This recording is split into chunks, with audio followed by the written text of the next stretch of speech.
Saludos amigos, bienvenidos a Valores de Acero. Ya saben que nos están viendo a través del Sembrador Nueva Evangelización, ESNE, y también a través de las redes sociales.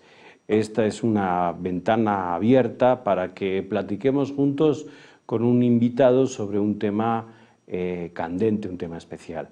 Estas semanas pasadas de octubre, este mes de octubre, en la Iglesia se ha celebrado el Sínodo de la Amazonía, de Amazonas, pero también es el Sínodo sobre la ecología y sobre los asuntos ecológicos, en donde la Iglesia también tiene un deber y tiene pues un grito y una llamada de atención para todos.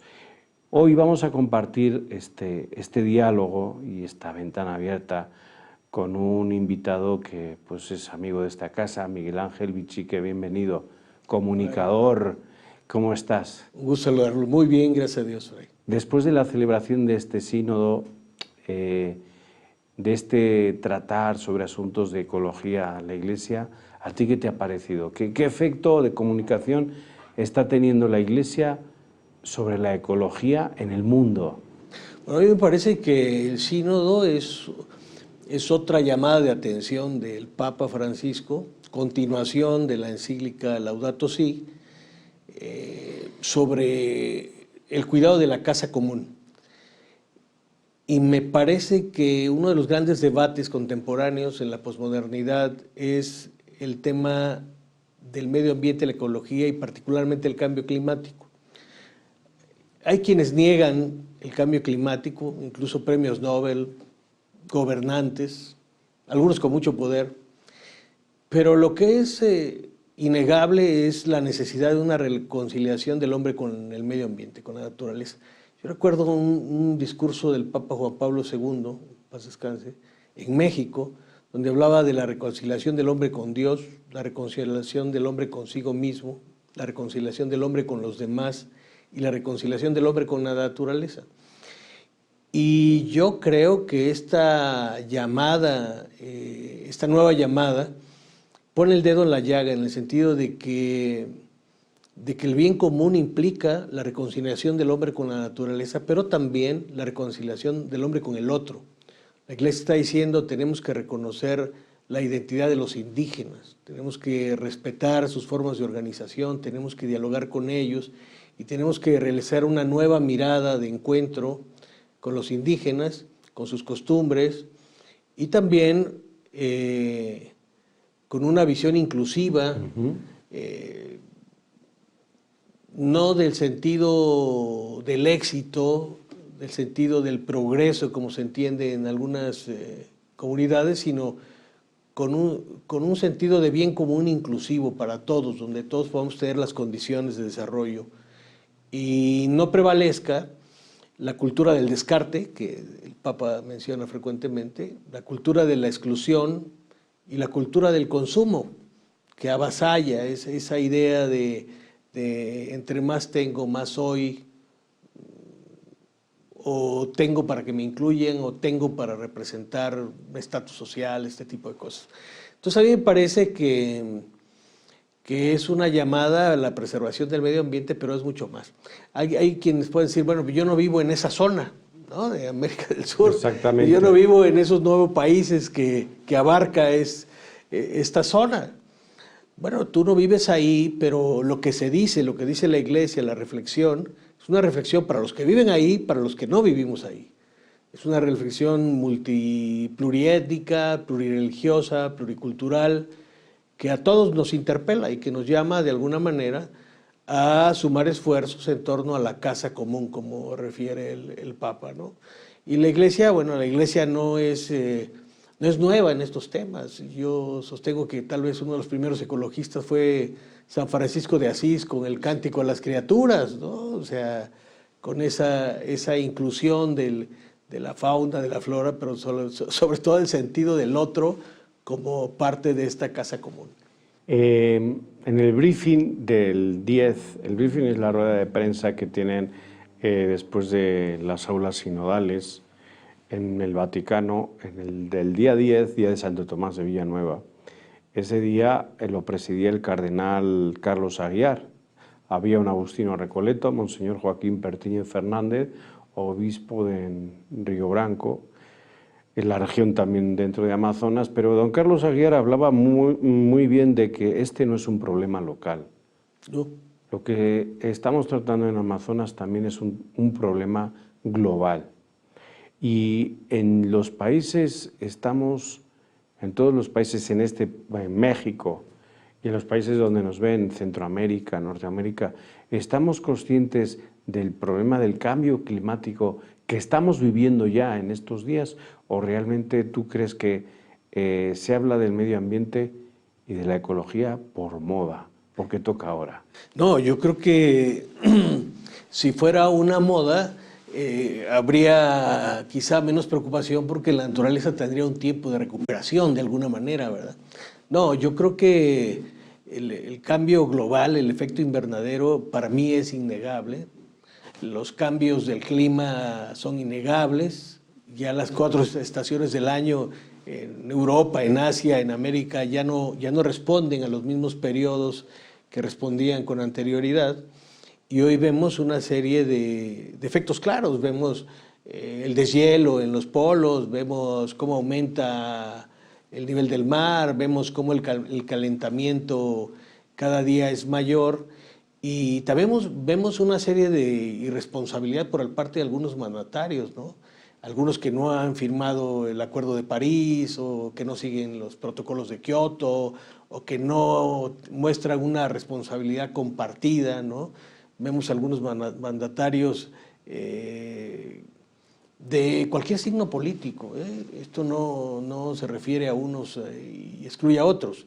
Vemos una irresponsabilidad en el sentido de que no necesariamente hay una promoción de la inversión verde, no necesariamente hay una promoción de la infraestructura verde, y ahí, como diría García Lorca, ¿no?, en el romancero aquel, verde que te quiero verde, ¿no? Necesitamos un país verde porque necesitamos un país que defienda y promueva la vida, porque de alguna manera hemos sido irresponsables con nuestra casa común. Y lo que pasa como dirían en el efecto mariposa, lo que pasa en un aleteo en algún lugar tiene una repercusión en otro, y tenemos que ser responsables, y si no lo hemos sido por convicción, ahora lo tenemos que ser por conveniencia. Uno de los lugares donde yo creo que podemos educar a las personas a futuro en la ecología es en los colegios, ¿sí? Sí, la enseñanza, el sistema educativo. ¿Tú crees que la educación hoy en día enseña a cuidar al medio ambiente o seguimos en el mismo estilo? Bueno, yo creo que la educación es mucho más de lo que recibimos en la escuela.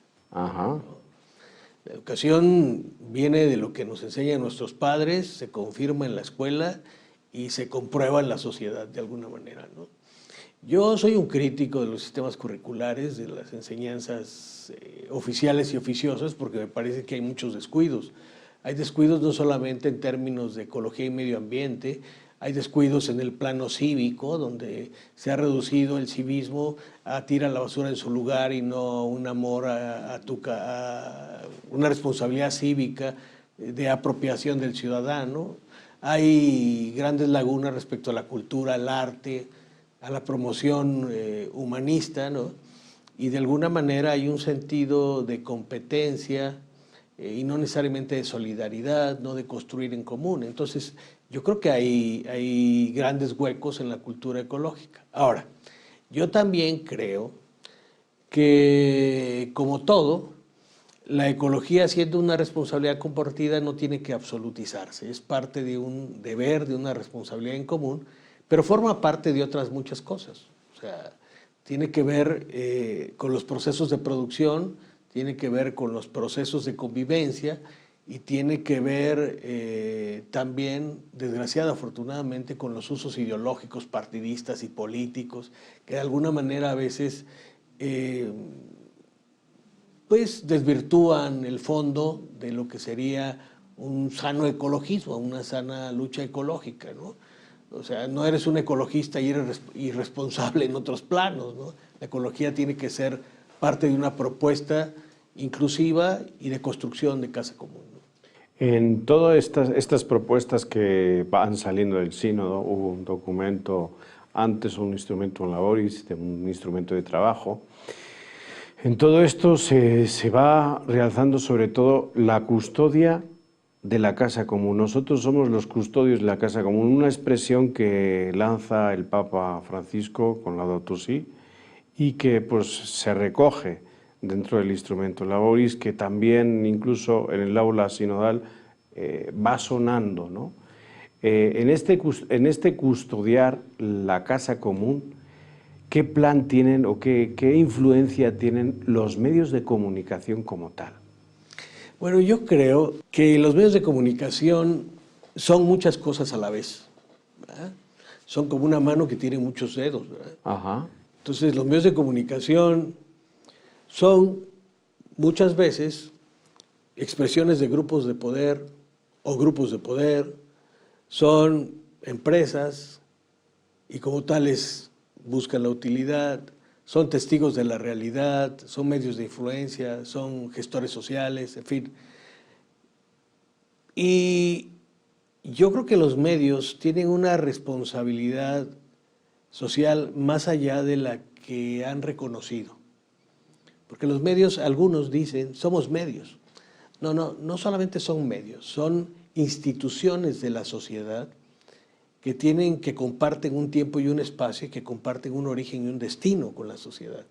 Y en ese sentido no solamente tienen que hacer comprensible la realidad, sino que tienen que aportar por las mejores causas de la realidad, ¿no? O sea, no basta decir, nosotros somos medios y transmitimos la realidad. No, también son constructores de realidades. Y en ese sentido, los medios reflejan ciertas realidades, son indiferentes a otras, están ausentes en algunas, evaden algunos más y debieran participar en la construcción de algo más. Por ejemplo, la ecología, ¿no? La ecología, uno supondría que si es buena en sí misma, debiera tener mayor crédito y mayor aceptación, y no siempre es así. O sea, algunos, como ciertos personajes y políticos de la vida social, pues niegan el cambio climático, son indiferentes a eso, en fin. A veces se observa cierto pesimismo antropológico en los medios y la ecología no es la excepción. Entonces, los medios también tienen que tener ciertos compromisos más allá de las ideologías y los partidos. Estar al servicio de la gente, ¿no? Pues yo creo que sí, la ecología es parte de la casa común y las transgresiones al medio ambiente se dan para todos, incluso para los medios. Vamos un momento con el equipo de Resumen AR, Miguel Ángel, y enseguida volvemos aquí. Ellos tienen preparadas las 5 noticias más importantes de la Iglesia Católica y de los Agustinos Recoletos, y venimos aquí, volvemos aquí a Valores de Acero.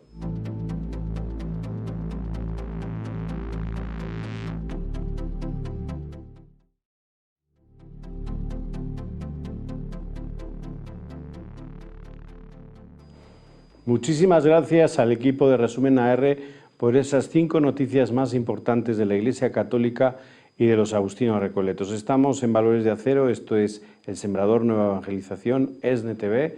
También estamos por las redes sociales. Con nosotros está Miguel Ángel Bichique, él es comunicador, y estamos analizando un poco el sínodo, los resultados, lo que vamos viendo a lo largo de las semanas del mes de octubre, y hoy aquí se lo contamos a través de ESNE TV.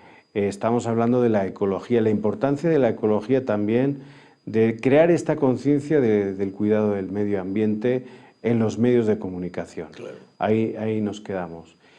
Uno de los aspectos también importantes dentro del sínodo es el respeto a los pueblos originarios y sobre todo a la cultura indígena. Yo quisiera que ahora nuestro equipo de producción compartiese estas imágenes dentro del aula sinodal. Esto es lo que dice el Papa Francisco.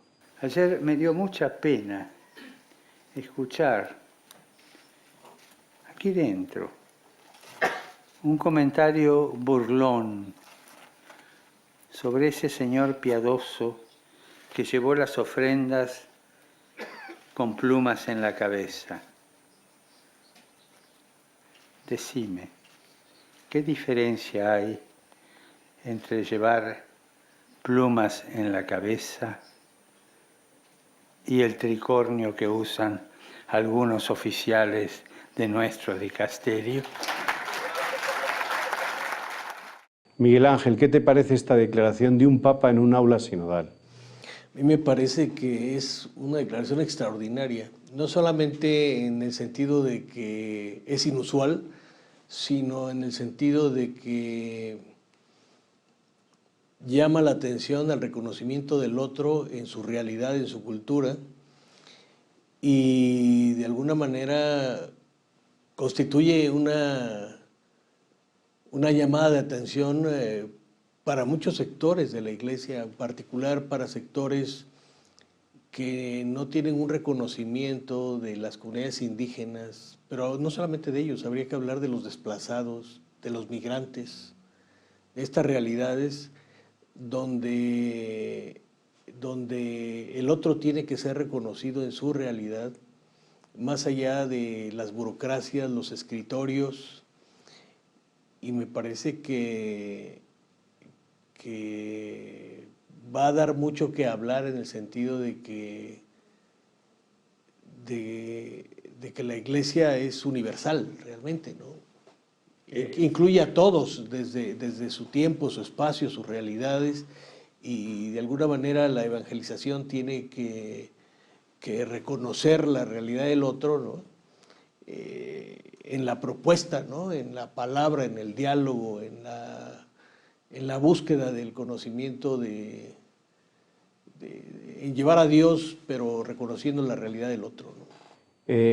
Esto suena en algunos medios de comunicación y claro, lo tergiversan, lo llevan a una ideología, pero resulta que es una realidad y como que el Papa, incluso en algunos obispos o parte de la Iglesia, llevan a un Papa, dicen que es en una línea progresista, otros que él lo que quiere mantener es una línea o va en contra del neoliberalismo. No sé cómo, tú como católico, cómo recibes todas estas declaraciones, percepciones, este querer dividir la Iglesia, algunos desde dentro y otros desde fuera. Indudablemente, la Iglesia Católica encuentra en su seno también posiciones distintas, algunas peligrosamente divergentes, en el sentido de que es verdad que uno puede tener diferentes equipos de fútbol, ¿verdad? El Papa le va al equipo de argentino San Lorenzo de Almagro y a lo mejor, Fray, usted le va a otro equipo y yo a otro, ¿verdad? Y ahí no hay ningún problema. Pero en materia de doctrina, de fe, de moral, pues la infalibilidad del Papa está sobre cualquier opinión que se dé en este sentido. Yo creo que un problema es que, bueno, no es un problema, es una realidad. Hoy podemos observar de manera más clara ciertas posiciones de algunos sectores de la Iglesia que buscan presionar al Papa por una u otra razón. Por ejemplo, algunos sectores, entre comillas, a mí no me gustan mucho los calificativos, pero al menos los calificativos que ha mencionado en algunos medios de comunicación, de algunos sectores conservadores o ultraconservadores, en el sentido de que el Papa critica mucho el neoliberalismo y que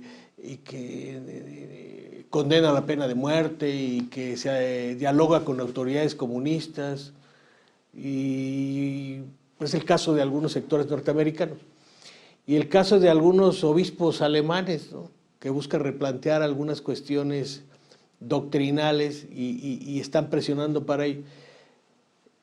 A mí me parece que más allá de las filias y las fobias de algunos sectores, lo que queda claro es uno, la autoridad del Papa y la infalibilidad del Papa en ciertas materias, y por otro lado, las materias donde son opinables las cosas, ¿no?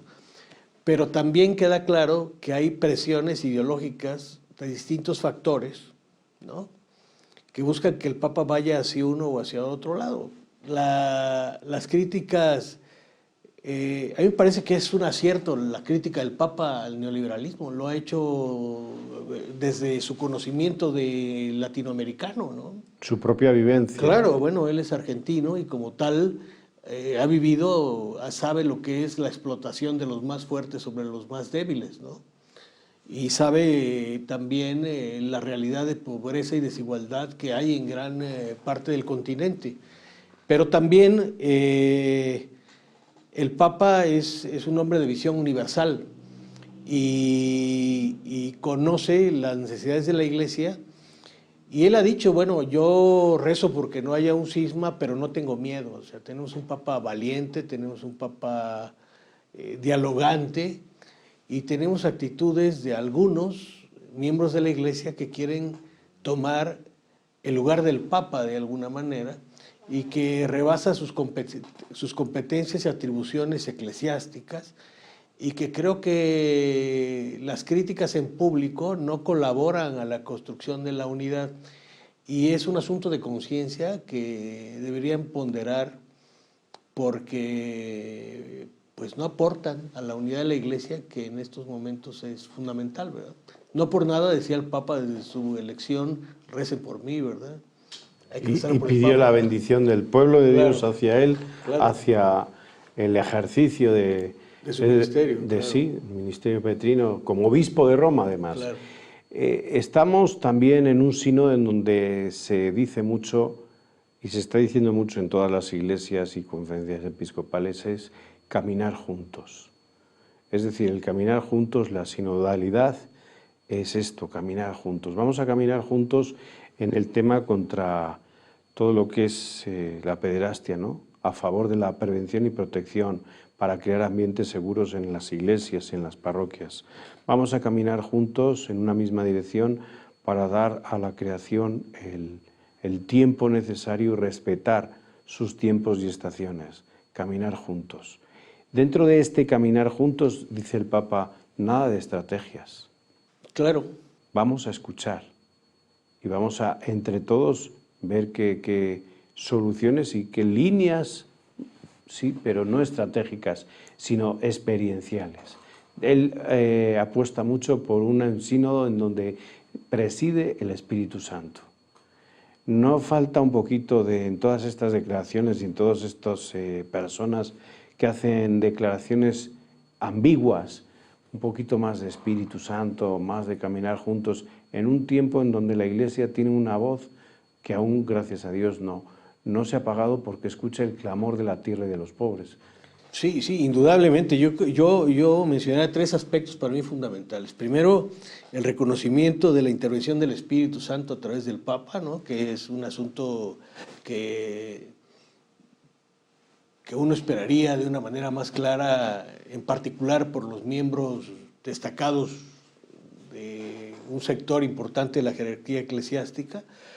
Otro elemento fundamental, que es el reconocimiento de la realidad.